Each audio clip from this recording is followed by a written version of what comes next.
and welcome to the In the Tank podcast, episode 213, the podcast that explores work of think tanks across the country. As always, I'm your host, Donald Kendal, and joining me via the internet, we have Justin Haskins, editorial director here at the Heartland Institute. How are you doing today, good sir? I'm doing very well, Donald. Thank you. It's great to be with you and with Isaac Orr. Oh, spoiler alert. That is our other co-host here. We have Isaac Orr, policy fellow at the Center of the American Experiment. How are you, sir? Hello, this is Isaac Orr joining everyone on the In the Tank podcast, and he's doing great, good sir. How are you doing, good sir? Fabulous, as always. Isaac is auditioning to maybe replacing me as the host next week when I'm not here, but we'll see. We'll see how that turns out. Have you ever not been the host? I think there was one time. I think it was last year for like my wedding. I think I was out. And Jim was the host? Who's the host? I think it was Jim. I think it was you guys and Jim. It should be Isaac this time. My vote's Isaac. It's not me. This is not a democracy. I take myself out of the running. Let's let the listeners decide who they want to be. Yeah. Coach. Where's Coach? Yeah, Coach. Put me in, Coach. Pick me, Coach. Yeah, Coach Mendoza, whoever you decide to host, that's who will be hosting next week. I really think that's how we should decide. It should be Coach Mendoza. If you're listening, Coach, you choose. Whatever you decide, it's up to you. That's right. So, only a couple of topics here today. We're going to be talking about the debate a little bit. Ocasio-Cortez's A Just Society. We'll talk about that pretty in-depth. And then Justin's got a little bit of Elizabeth Warren policy for us to talk about at the tail end of the episode. Gentlemen, did you watch the debate?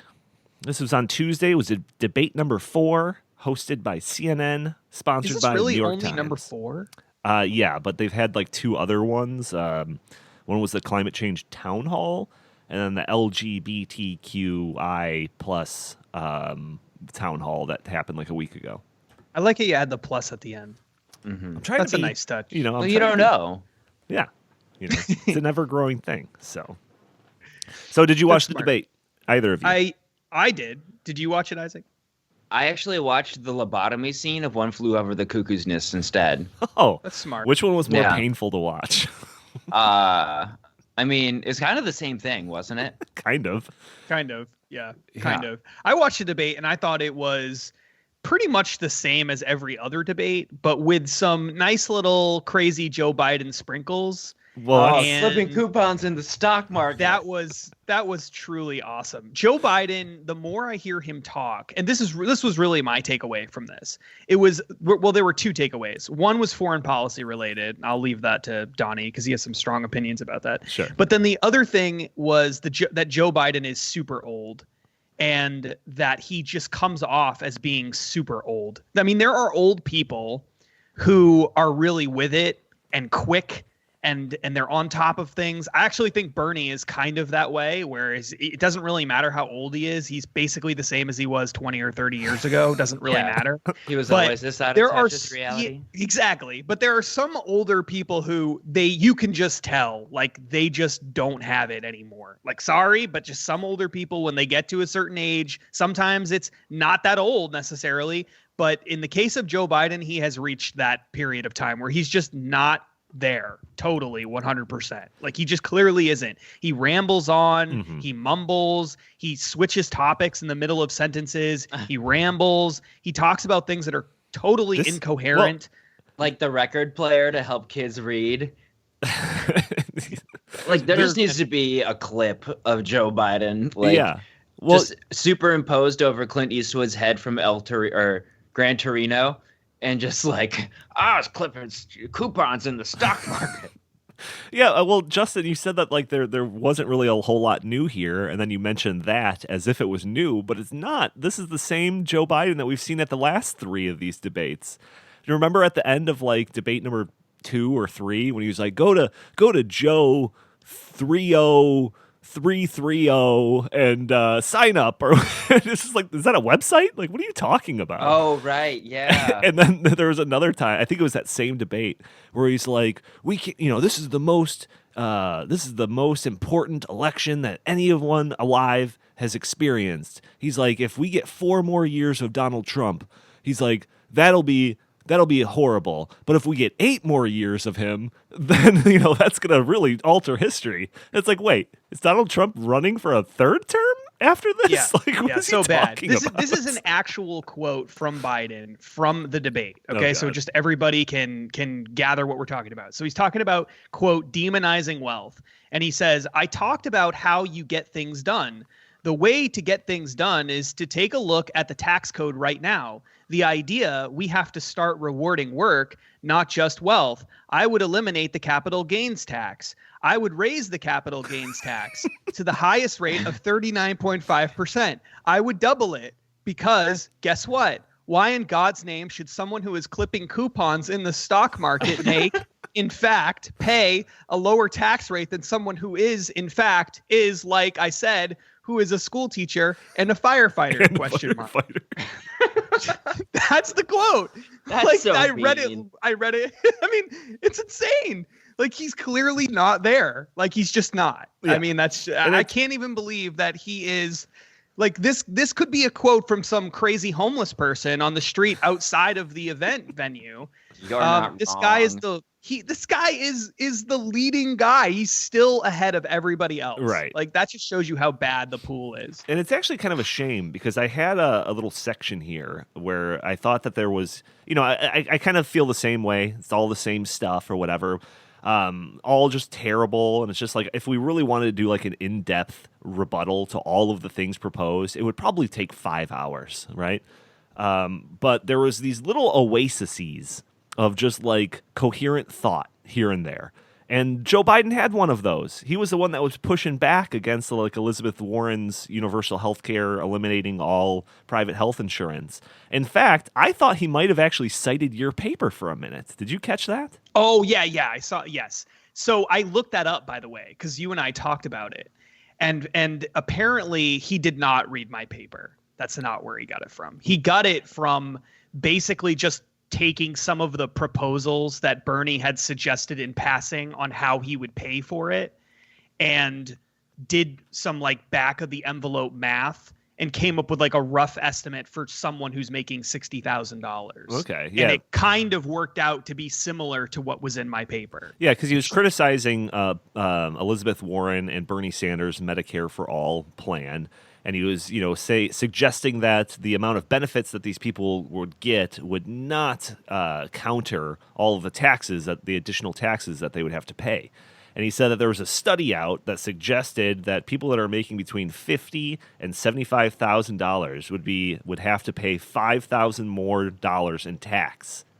And I was like, wait. I was like, was that Justin's paper? So I made a note to myself to ask you about it, but you're saying that was not the case.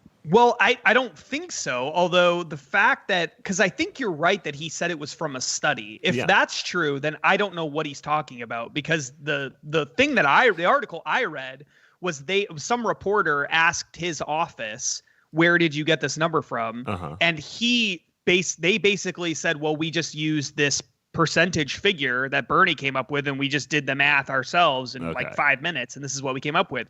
So if he did in fact say study, then I have no idea where he got it from. It's very possible that they got it from us, but then I honestly believe that, because literally nobody else has done this as far as I know, that they got it from us, but then decided we can't use the Heartland Institute to freaking at a Democratic Party debate. Yeah. So they just came up with some way to come up with a similar number. It's possible, because literally nobody else has done that. And he even used the same range of income that I use in my paper. Right. What are the odds of that? He understated it by, I think, like $2,000, though. I think you had that range at like $7,000 in additional taxes. But we could just chalk that up to just good old Joe Biden just trying to remember things off the top of his head. Yeah, but your paper had several procedural flaws that were pointed out in Jezebel. It's Jezebel. It wasn't Jezebel. Whatever it was. Jacobin. In the American Worker. Same thing. In the Socialist Worker, they said that your paper wasn't worth the paper. Literally, Jacobin is the leading socialist magazine. And the fact that anybody would take that seriously is a complete joke. You hear that? You hear that, Matt Brunig? Justin is challenging you to a rap battle right now. That's absolutely true, Matt. Anywhere, anytime. I'm gonna tweet this at him. Rap battle. So rap battle. So I've got this article from Reason Foundation. It says the Democratic debate so far, nearly 300 questions, but none of them about the national debt.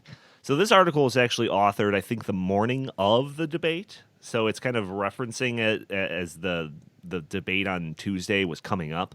But it says the first 3 rounds of the Democratic primary debates have lasted a total of 12 hours, including 21 different presidential candidates, and have featured 297 questions from moderators. Here's a number that hasn't come up, not even once. $22 trillion, the size of the national debt. So what's the deal? Like, I noticed this too. There was like never any challenges other than I think one time where they were trying to get Elizabeth Warren to admit that her plan would require raising taxes on the middle class. I don't think at any other time did they ask people how they were going to pay for any of this. I think that there was some talk about tax increases and stuff like that. And I think that that's kind of in line with it. But to be honest, most of the time when they talk about tax increases, they don't ever talk about how much revenue it would actually raise in total, because of course, if you actually do the math, you realize that their tax proposals wouldn't raise even a tiny fraction of, or would only raise a tiny fraction of the money that they need to pay for just one of these many proposals that they have. So they never talk about that. Most of the time when they talk about tax increases, it's in some sort of a wealth redistribution, scheme. It's part of some larger scheme to redistribute wealth because of class warfare reasons. Like, it's unfair that wealthy people have all this money. It's unfair that these giant corporations have so much wealth. These giant corporations are screwing people over, and so we need to take their money away. These giant corporations are pulling all the strings in our government, so we need to take their money away. Like, that's how it's always framed. It's never about, well, how much money? Like, you would think if you're proposing tens of trillions of dollars in new spending, somebody somewhere would ask the question, how are you going to pay for this? And then force them to actually answer that question specifically and say, well, if I pass this tax, it will raise this amount of money. If I pass that tax, it will raise this other amount of money. And you take that together, we can pay for my programs. But literally, that's never happened. This whole idea of this being like a debate, I mean, I think about this every time we do one of these, and it's just like painfully clear every time I have to watch this. And for the record, I watched 90% of this. I stopped probably 20 minutes short of the final segment that was on their website. So I put myself through this so that you guys don't have to. But like, the idea that this is like a debate is just kind of laughable. Like, this is just kind of like a show. It's more of a reality show than anything. It's like a long commercial sometimes. Everyone just kind of gets to dance around like the terms or whatever. No one's really challenged on anything. So and a part of this is because they're sponsored by, like CNN, MSNBC. Is there any plans for like Fox News at the very least to do like one of these debates, or is that out the door? I don't think they'll let them. No. My understanding is that that Isaac's right, that they won't. That they said no, that they will not agree to do a debate with Fox News. So no, they're never going to answer. The only debate that I've seen, really, like any real debate, there's been a couple of different issues, small issues. One is, are you going to just confiscate everybody's guns, or is it going to be like a mandatory buyback program, or is it going to be like we're not going to go door to door, but we're going to pass this law and hope that people do it. Right. Also, some people said instead of a mandatory buyback, we'll just do a voluntary buyback program. Then I heard the biggest debate issue, because you're right, 98% of these things are not even debates. They're just everybody agrees. How crazy are you? Mm-hmm. They're fighting with each other over who's the biggest socialist and clawing for more attention and having those great little sound bites. Like, that's what this is mostly about. But the one debate I did hear was over whether it should be a public option plan versus a single payer healthcare plan. Mm-hmm. Like, that's like the only real debate that happened at this last debate, as far as I could tell. And some foreign policy stuff with Tulsi Gabbard versus the others. That was another one. Yeah, it was just awful. And then whenever there was any type of like dispute about around the edges, because you're right, they generally agree with each other on pretty much everything. But then even when there was just a little bit of friction between two people, then who was it? Cory Booker jumped in. It's like, we gotta stay on target here. We can't bicker amongst ourselves. We have to make sure that we beat Trump. It's just like, okay, well, apparently there's no reason to have a debate. Like, what? Why are you even doing this? Like, that's what I was thinking every time you mentioned that. Yeah, I would call that something else if this weren't a family show. I think I know what you're talking about, but yeah, we'll leave that off here. Going back to this article, and it's a nice article, and I'll link to it in the show notes, obviously, but it says, given the astounding rate at which the federal government spends money, that 12 hours of the Democratic primary debates translates to about $1.3 billion in deficit spending, according to the data from the Campaign to Fix the Debt. There will be 3 more hours of the debate, so that was what they're referring to on Tuesday.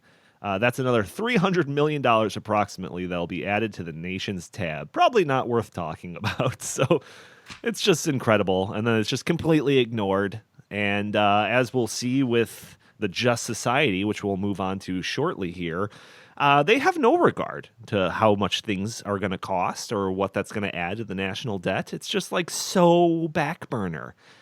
But we've talked about the national debt to varying degrees on this podcast for a while, but how important would you say the national debt should be in terms of public policy? Jay Mulder? Yeah, so I think that there's like there are a lot of reasons why having a large debt is bad for the economy, but some of the biggest ones. The first one is the more debt you have, the more you have to borrow money in order to pay the debt that you've taken out, right? To finance it. And right. And over time, what happens is that becomes a larger part of your budget. You spend more and more and more money just paying for debt. You're not actually paying for any programs or infrastructure or any of those things. The debt is eating up a greater proportion of your budget because the more you lend out money or the more you borrow money in order to finance debt, the more you have to pay back in interest. And over time, it eats up a greater part of your budget. So it crowds out other kinds of spending. So over time, you have that problem. That's a big problem long term. And that's already started to happen. Over the next 10, 15, 20 years, we're going to end up spending more money financing the debt at some point in time on an annual basis than we do on things like Medicaid or military spendings. That eventually we're going to end up spending more of our money on that. So that's a big part of the problem. In terms of like crisis issues, I think the biggest issue is that the world uses the dollar as a reserve currency. So when the world spends money on international transactions, like oil, for instance, on certain important products like that and services, they usually use dollars for that. However, there's no law, there's no mandate, there's nothing that says these countries have to do this forever. Okay, they could create another global currency or have a global basket of currencies or do any number of other things. The United Nations could create a global currency. And the reason that they would do that is if they don't have faith in the dollar, then they might say it's in our best interest for us to switch to some other kind of currency, either another nation's currency or, like I said, a basket of currencies or a new currency or whatever. If that were to happen, it would create a gigantic financial crisis in the United States because you have all these trillions of dollars floating around the world that are being used by people outside of the United States, aren't affecting our market here. But if all of a sudden there's an international currency and those dollars become worthless everywhere except here in the United States, all that money is going to come flooding back into the United States, which means there's going to be tons of dollars floating around all of a sudden in the US that weren't here before, which is going to cause inflation. It's going to cause hyperinflation. And the only way to suck that money up is going to be to, or at least traditionally, is to raise interest rates. So by raising interest rates, now you're making it more expensive to lend money for banks and all these other financial institutions, and that's going to slow the economy down and create a gigantic recession, probably unlike anything we've ever seen before, frankly. So you run the risk of that happening by making our currency less attractive, and you do that by printing more money, by lowering the faith that the world has in our dollar, and putting us, basically making our country look weaker than it has been in the past. So that's a really important issue that doesn't get a lot of play, but that's a big reason why we can't continue the process that we've been doing. And then the last thing I would say is that it means the more spending you have, the more government spending you have, the more the government's in control of your economy. And as a result of that, you have all kinds of inefficiencies, less freedom, all kinds of other issues that we talk about all the time on the podcast. The classic example of that is actually in Japan, where they've had very little GDP growth over the past, since 1995. So over the past 25 years or so, very little GDP growth. And depending on what year you pick in the 90s, it's actually negative GDP growth when you adjust for inflation. And so Japan is spending tons and tons and tons of money. They have basically more debt than anybody else, I think, any industrialized country. And so they're following this plan of spending more money than they have, having massive debt to GDP ratios, having government control much of what's going on in their country. And as a result, their economy isn't growing. Right. So there's another problem. So there are lots of problems. Those, I think, are the biggest ones, though. Yeah. So Japan, you were talking about Japan. Yeah, we can see kind of their GDP plateau. If you just Google it, Japan GDP, you could see that it's pretty much flatlined over the past 25 years. But if you look into, because part of the GDP is how much government spending there is, if you look at their amount of government spending, it's gone up. So the amount of government spending as a ratio of the GDP as total has actually gone up over this past 25 years of just basically plateaued GDP growth. So if you look underneath the hood, you'll see that Japan is actually becoming more and more controlled, or the economy is, by the government. And when you were talking about financing that debt, so we covered this a few episodes ago, probably several episodes ago, but the Congressional Budget Office projects that these interest payments will grow rapidly, rising from $389 billion in the fiscal year 2019. So that's money that we're spending to just finance the debt, to $914 billion in 2028. So almost $1 trillion in 10 years. Will be just dedicated to financing the debt. It's pretty crazy, absolutely crazy. So, yeah, it's a terrible thing, and it definitely should be higher up. And the idea that this isn't even like a topic worth discussing in 4 of these debates is pretty mind-blowing to me. I don't know. Any other thoughts on the debate before we move on here? No, let's move on. Yeah, it was like 4 days ago, so I really didn't think that we were going to get too deep into it, but yeah, let's move on. I will say, to give the no update on our little survivor pool of Democratic candidates, nobody has dropped out since September 20th, when Bill de Blasio dropped out. So almost a month has gone by, not one candidate. There's still like 20 in the race. So, I think Booker is getting close, though, right? He was, yeah. He sent out this idea that, like, if I don't raise $2 million in, like, the next 10 days, that we were going to have to close up shop because we weren't going to be able to carry out a nationwide campaign. Apparently, he raised that money, so he's still trucking along. Marianne Williamson, which I think was your first-round pick, Justin? No, your second-round pick? Oh, man, yeah. She said, after Tuesday's debate, there's no way I'm getting out of the race. So I don't know what the full context is. I love that pick. There. Love it. Because you just picked the people who were crazy enough to never leave. Right. Correct. Like the people that like are talking in the kitchen after the party's been over for like 45 minutes and you're just trying to shoot them out and they're still there eating your food. Right. Exactly. My number one pick is a guy who's super old, who literally had a heart attack and now has stents, and he's still back on the campaign trail. like nothing is going to stop this guy from continuing to run. He actually looked like he ran a comb through his hair for like the first time ever too. He looked just as good. If no one had said that he had a heart attack, you wouldn't know it. No, he was a little soft spoken, but that's just kind of in general. Well, maybe like the squads encouraged him to comb his hair a little more. That's a good point. They did endorse him. Right. They've endorsed him, yeah. Wayne Messam, who is my 5th round pick. I think he was the final pick in the entire draft. There was a story out because I Google him all the time to make sure that he's still in the race. Do you want to guess? I'm going to let both of you guess how much money he raised last quarter. Quarter? Yeah, the last quarter. $100,000. Okay. I'm going to say $42,623. Okay, you're both over. Oh no! $5. What?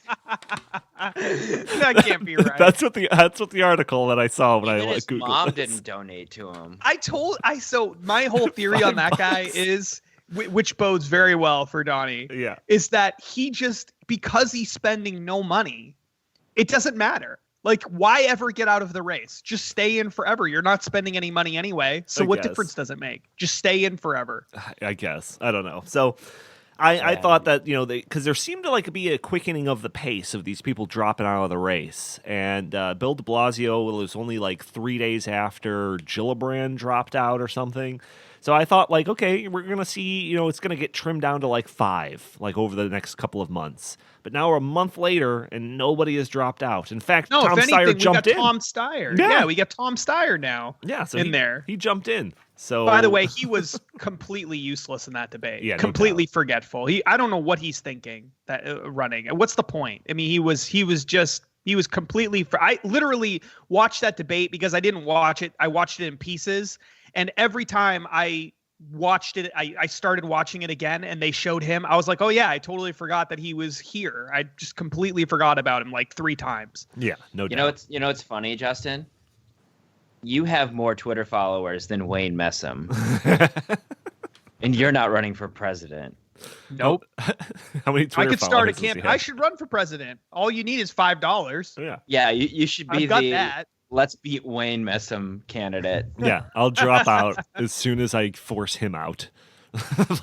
Once he's gone, my campaign is over. That's my mission. All right. We spent way too much time on this. Let's move on to Alexandria Ocasio-Cortez, Justin's favorite socialist, A Just Society. So Justin turned me on to this, I think the other day. And basically this is Ocasio-Cortez's plan for a just society is a collection of 6 legislative bills that we can go through at least the first 3 of them. But if you go to her website, there's a bunch of information about all of this.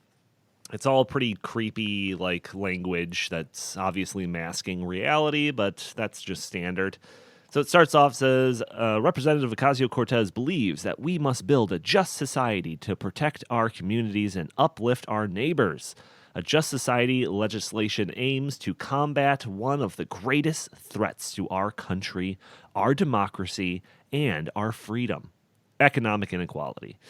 It is for that reason that Representative Ocasio-Cortez introduced these measures to fight to address economic injustice. So that's, like I said, collection of 6 different legislative bills. A just society aims to ensure that we are on the path towards shared prosperity for all. So, Justin, is there anything you want to say in general about this whole concept before we dive into the individual elements? No, let's keep going. Do you agree that that she's your favorite socialist, or is Bernie Sanders that role? She's my favorite one, okay. I think, by far, because Bernie is delusional enough that he actually speaks his mind, but she is super delusional, and she's young. So my hope is that she'll be around for the next 30 or 40 years, and I can continue talking about her forever. So she's definitely my favorite. All right. So first one recognizes and eradicates poverty. So it says productivity has risen and more family members have entered the workforce, but the purchasing power of the average household has remained the same. Despite the evolving nature of our expenses, the way we calculate the federal poverty line has not been adjusted, causing millions of Americans experiencing poverty to fall through the ever-growing holes in our social safety programs. So what's wrong with that, Justin? That seems like she's just trying to be innovative and staying up with the latest developments. Why do we have to be bootstrapped to some archaic system?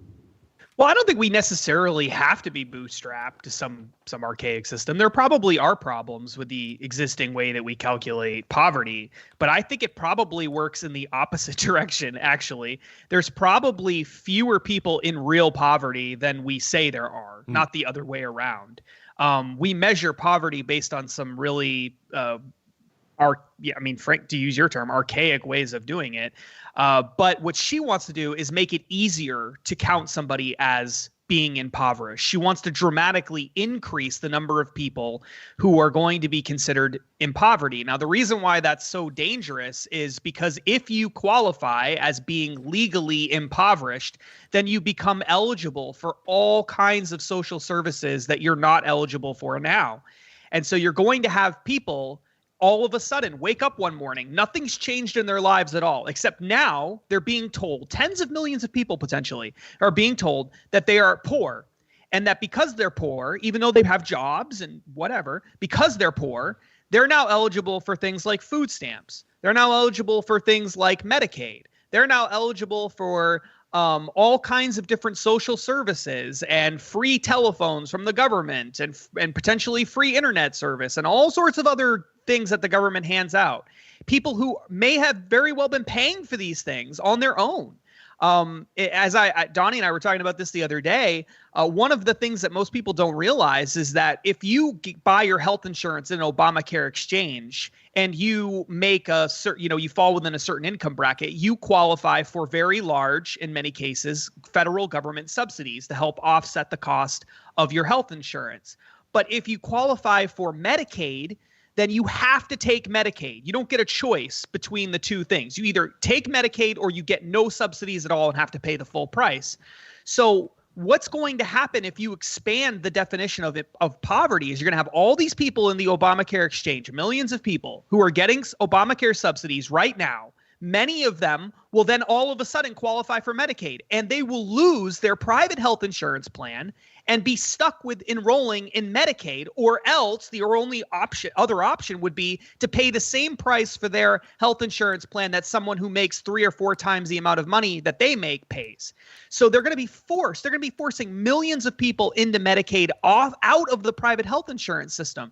That's insane. Yet that's what's being called for here. It's all about forcing people into social programs or encouraging people to sign up for welfare programs that frankly don't need it. Yeah. So I've got in front of me an article from the American Enterprise Institute where it talks specifically about this piece of the legislation of the Just Society.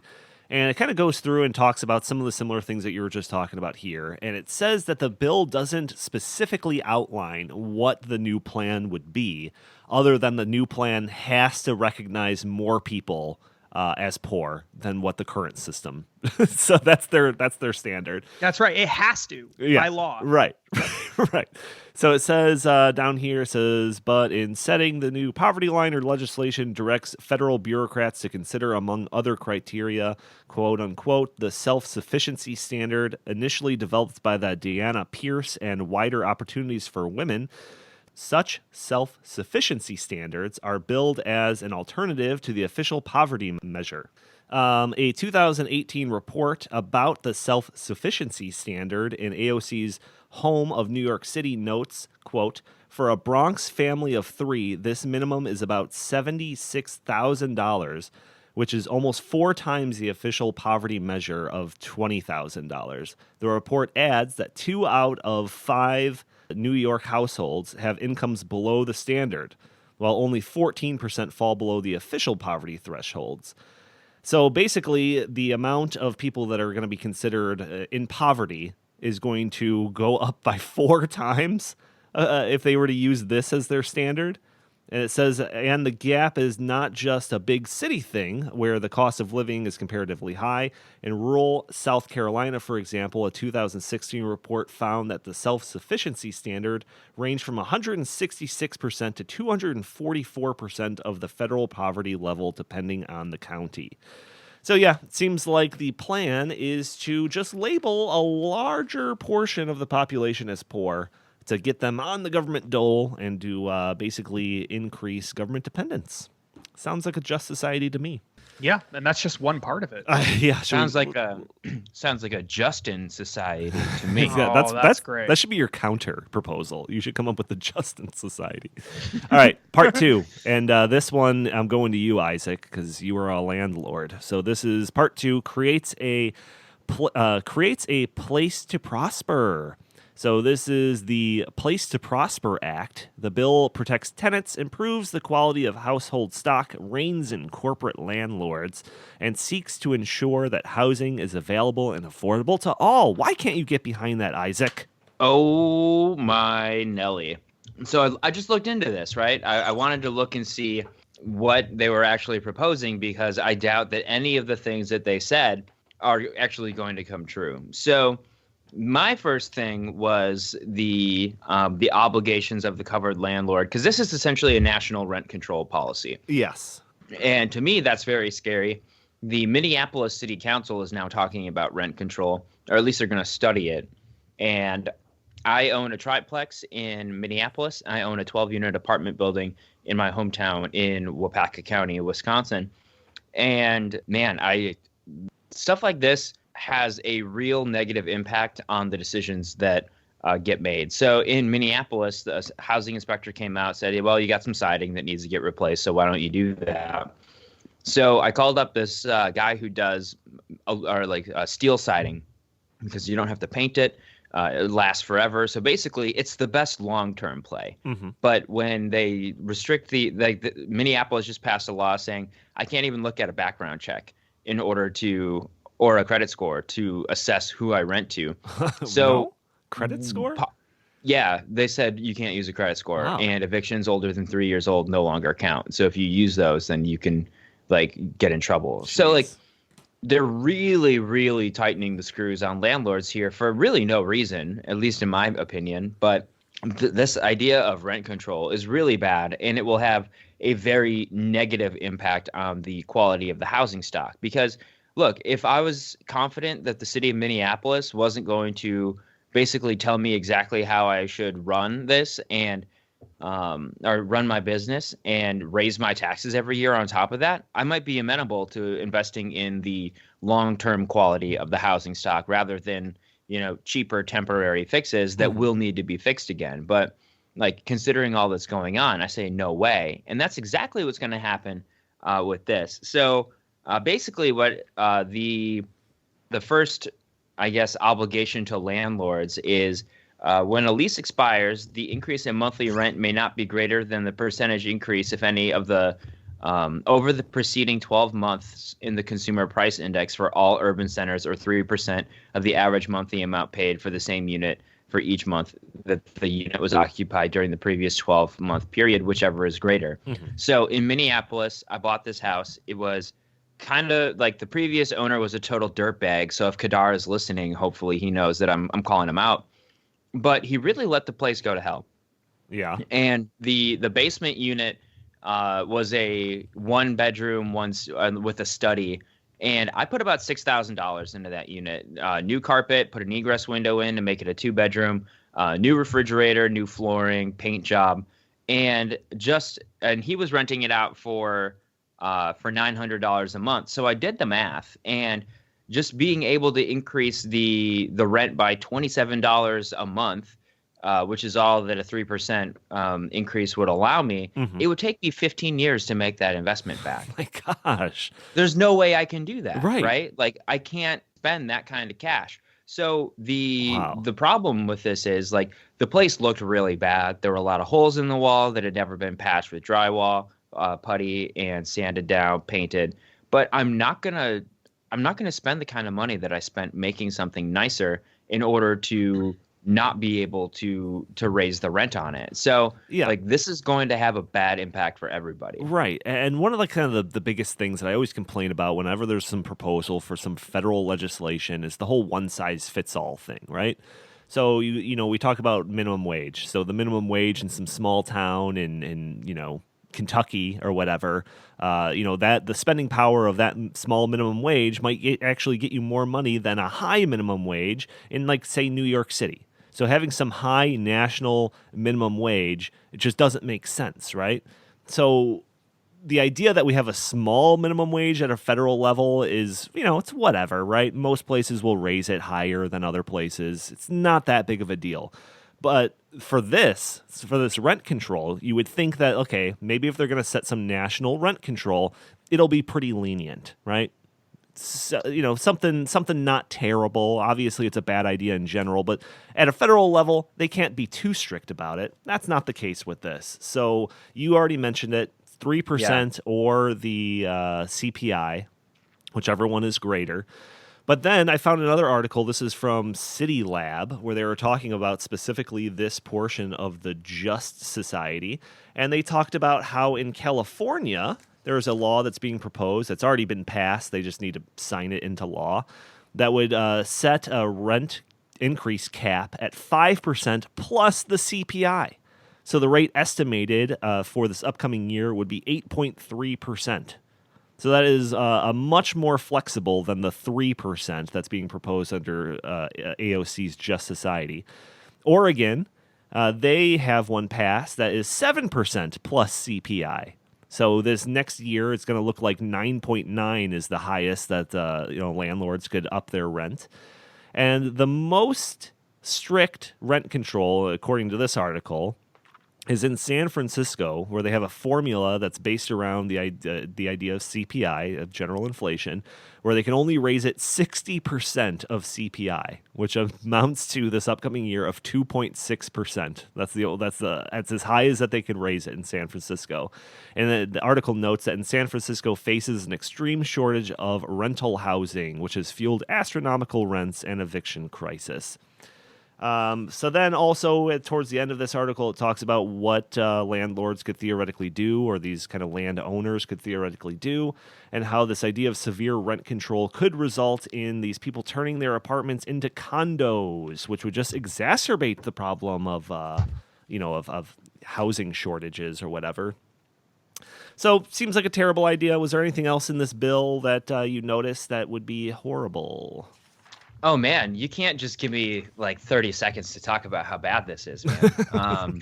No, but it is really bad. And I'm just going to kind of be very frank about what I would do if this were the situation. So one of the really bad things about this was the landlord may not initiate eviction proceedings or threaten the tenant with eviction, except for the case that the tenant has failed to pay for 2 or more months of consecutive rent, caused substantial destruction to the rental property, or violated an explicit lease term. So that is a huge red flag, because the court process for evicting somebody is already long and arduous. So when you start the eviction process, you probably still have another 60 days where the tenant is probably just going to live in the apartment. And, because they probably don't have a ton of cash anyway, like, what are you going to collect? You can't garner nothing. So this means that, you have up to 4 months where you're not getting paid, and the tenant knows that they don't have to pay. So in this circumstance, if this was the law of the land, especially in my building in Wapaka, because it's a lower income community, right? The median household income there is $54,000. And, a lot of the tenants that I have don't make that much. So a lot of them pay in installments. They'll pay in 1, 2, 3 installments per month. And, sometimes I'm not paid up on 1 month until the first week of the next one. But I'm not going to work with people in that same way if they have a guaranteed 2 months without being able to have action against them for not paying. So, this is going to lead to a lot of people who probably need flexibility or a second chance to not get them, because it simply will not be worth it from a business perspective. What would happen if you saw this type of legislation, national rent control, coming down, and it looked like there was a good chance of it passing? Like, what would you be able to do kind of in preparation for that? Well, first, I would try to raise my rents as high as I could. Exactly what I thought you were going to say. Exactly. Yeah, well, think about it. You would too. So, no, I absolutely, of course. Yeah, so, right now I'm like in Wapaka, I'm probably like kind of lower end of the market rate. There are a few other buildings in town that are higher, but I'm okay with where I'm at. Like some of my tenants just, probably can't pay a lot more, and I'm okay with that because, they're consistent, they take good care of the property. But, if there's a national rent control for that unit, then one of the ladies has been there for longer than I've owned the place. She vacuums it once a week. I give her some cash for that, or like take some money off the rent. But, she would have her rent raised up to market, even though I really wouldn't want to do that because I appreciate having her as a tenant. So, I mean, this is going to hurt elderly folks the most who don't have a house because, it's basically low-income people and the elderly who are going to be kind of in this boat where all these landlords realize that their potential for upward mobility in terms of raising revenue from their building is going to be capped. So they need to get it now. Yeah. Unintended consequences. You would never have guessed that legislation could have these things. Let's move on to the third one. Embrace our immigrants. So this is the Embrace Act. So this says that an individual who is an alien without regard to the immigration status of that alien may not be denied any federal public benefits solely on the basis of the individual's immigration status. So what's a federal public benefit? Any grant, contract, loan, professional license, or commercial license provided by an agency of the United States, or any retirement, welfare, health, disability, public or assisted housing, post-secondary education, food assistance, unemployment benefits, or any other similar benefit for which payments or assistance are provided to an individual household or family eligible unit of the agency of the United States. Justin, does this seem like something you can get behind? I think that we might as well just start taking over it, just guaranteeing entire countries benefits. like why even have people come here? Why, like, it'd just be cheaper for everybody involved if we just start sending food stamps to Mexico and Guatemala. Like, why even have them come to America? It doesn't even matter anymore. Right. We're basically saying anybody anywhere in the entire world can come here illegally against our laws, and we will give you every single benefit that we give our own citizens, every single one, not only like food stamps and Medicaid and all of the sort of traditional social welfare programs, but also college loans, subsidies for college, free education in America's public schools. We can't even deny people contracts, it said. So, or licensing. Right. So does that mean that some business owner in, Canada could come to America and illegally and demand a license to become a contractor or an electrician or something? He's illegally here. Right. He's still illegally here. And then compete with other people, other businesses here under the table, theoretically. And we're just supposed to go along with that and not only are we supposed to go along with it and allow it to happen, but we're also supposed to award him potentially government contracts too. I mean, that's what it sounds like. It sounds like we can't even deny people government contracts to build like bridges and roads and stuff. Right. If people are here illegally. I mean, this is the craziest law. When you think about it, what it is really is an invitation to the world's 7 billion people to come to America, and we'll pay for literally anything that you want. Yeah, no, this might be the craziest part of this entire thing, because you're right. It's just extending all of the different federal public benefits to literally anybody that could just get on our soil. Like that's the game here, apparently. There's 3 other elements to this. There's the Mercy in Reentry Act, which is basically not denying anybody any social safety net programs or anything like that, regardless of their prior involvement in criminal justice system.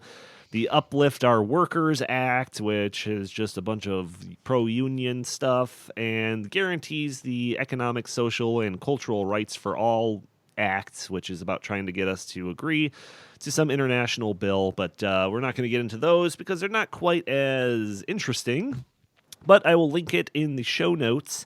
Justin, I did want to, before we get to the Elizabeth Warren thing, I just started jotting down a list of things that Ocasio-Cortez wants. So this is just like, because if you noticed, we went through all the 6 things or whatever. There's nothing about Green New Deal or renewable energy or any environmental standards or anything like that. So this is all in addition to the Green New Deal.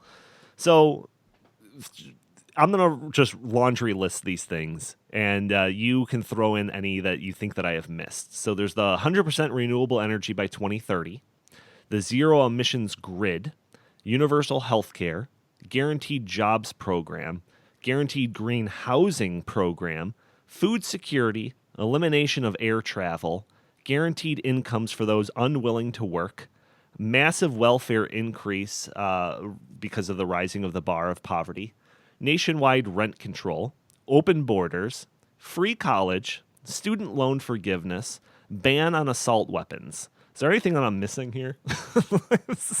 Wait, is this all written down somewhere?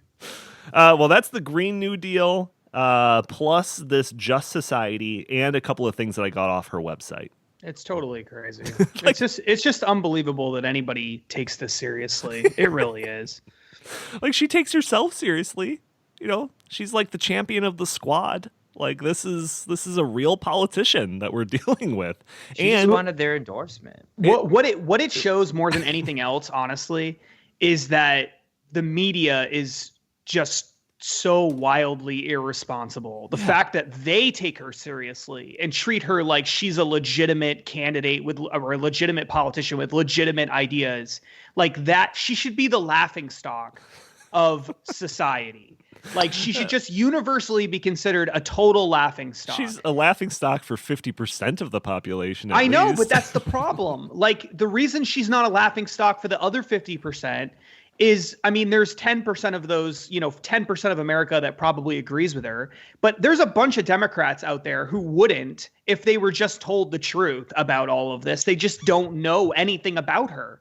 And so they think she's just, a good old fashioned, liberal, like a progressive or something. But these things are crazy. Like, they're completely nuts. Having open borders plus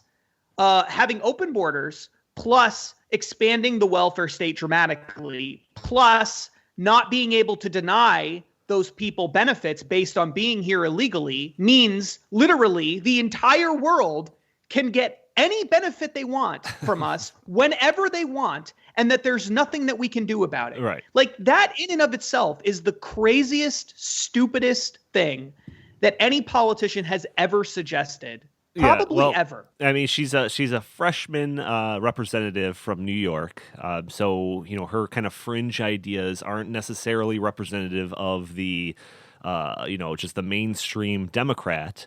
But let's turn our attention to Elizabeth Warren's plan, which you were just telling me about today, who is basically the front runner of the Democratic presidential nomination. So tell us about what is it called? The Accountable Corporations Act. It's called the Accountable Capitalism Act, apparently. That's what it's called. If I remember, I'm pretty sure. I think it's the Accountable Capitalism Act. The way that this would work is it would create a new government agency called the Office of the United States Corporations. That's pretty incredible. The Office of the United States Corporations, which I think would be under the Department of Commerce, if I remember right.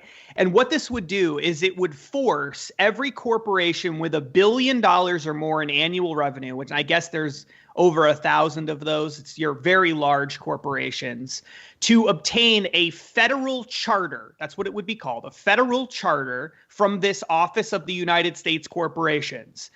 And what this charter would do is it would force these corporations to comply with all kinds of different regulations and ideas for being a responsible corporation. So one of those things is it would require at least 40% of the board of that corporation to be elected directly by the workers for that corporation.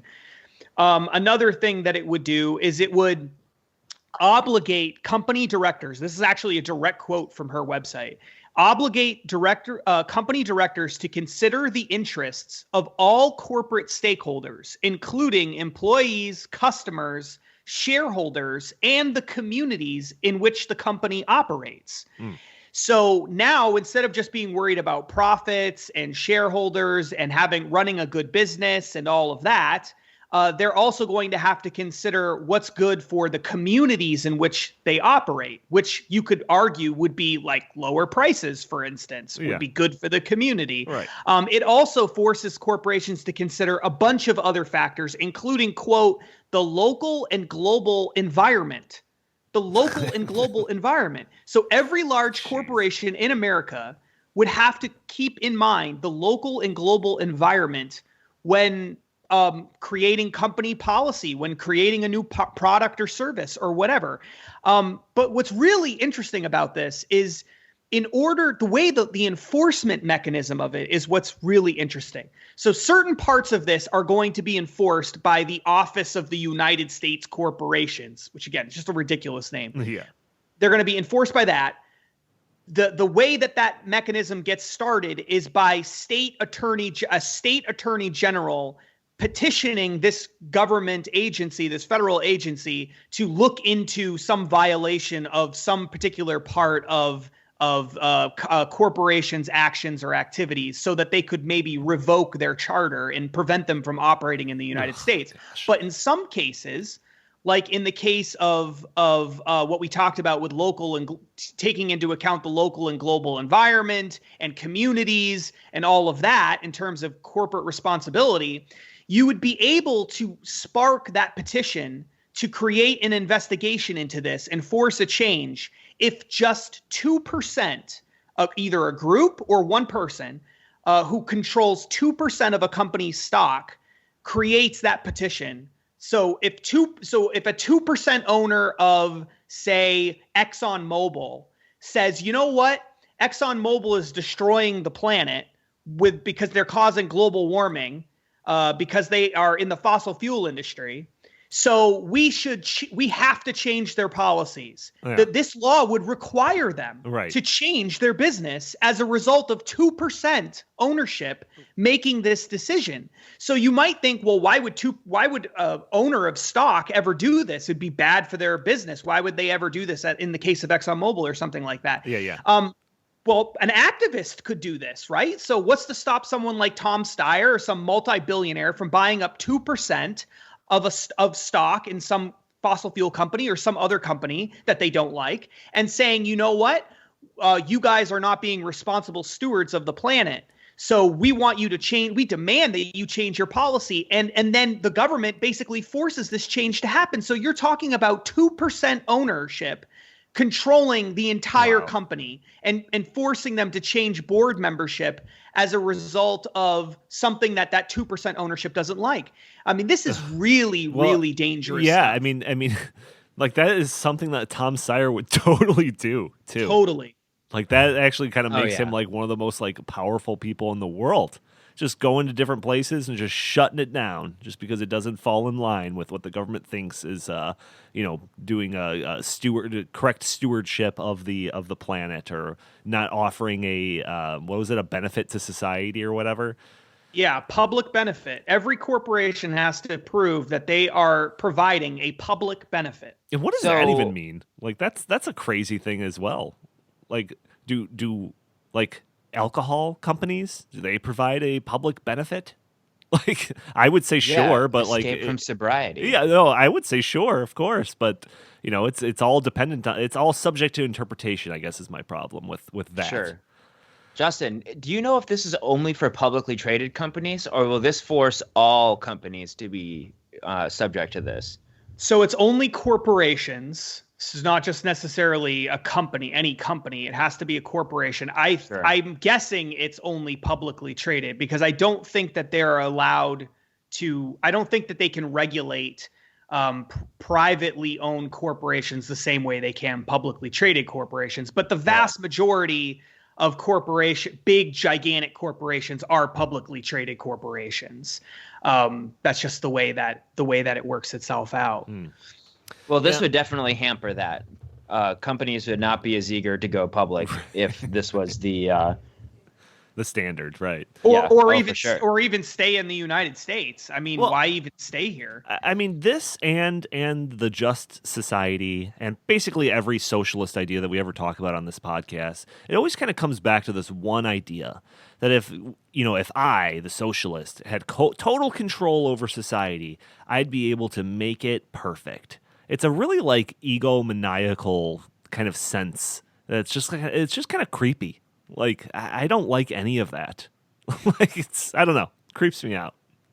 AOC, yeah, I agree. I mean, the idea that these people think that they are so smart and so brilliant and so savvy that they can just control, if they were just put in charge of everything, all of our lives would be so much better. Right. Just it's like that kind of egotism is so incredibly dangerous because no one is that smart. Like, no group of people is smart enough to pull the levers throughout an entire economy to make billions and billions of economic decisions themselves and to control the economy efficiently. It's just impossible to do effectively. Right. And yet that's exactly what these people think. Yeah. Ugh, yeah, it's creepy, but that's all the time we have. Gentlemen, do you have any stories, any words of advice, any jokes, any anecdotes that you want to get off your chest before we wrap it up? I will say that if you have a chance to see the video of the French reporter asking POTUS why the economy in the United States is better than the one in France, definitely worth a look. Oh my gosh. All right, send me a link. I'll put that in the show notes because that seems right up my alley. Oh my God, it's so great. All right, ladies and gentlemen, thank you for tuning in for this episode of In the Tank. Please tune in every Friday for a new episode of the In the Tank podcast. If you like our show, please subscribe, write a review for us on iTunes. We would greatly appreciate it. You could also find us on SoundCloud, Stitcher, Google Play, Spotify, pretty much everything nowadays, YouTube even. If you'd like, you can follow us on Twitter at InTheTankPod. If you have any comments, suggestions, questions, anecdotes, jokes, feel free to email us at inthetankpodcast@gmail.com. Justin, where can the fine people find you? At Justin T. Haskins on Facebook and Twitter. Isaac, same question. Where can the fine people find you? Follow me at The Fracking Guy on Twitter and check me out on AmericanExperiment.org's website because they got new content every single day. Fantastic. Thank you all for tuning in, and we'll talk to you next week.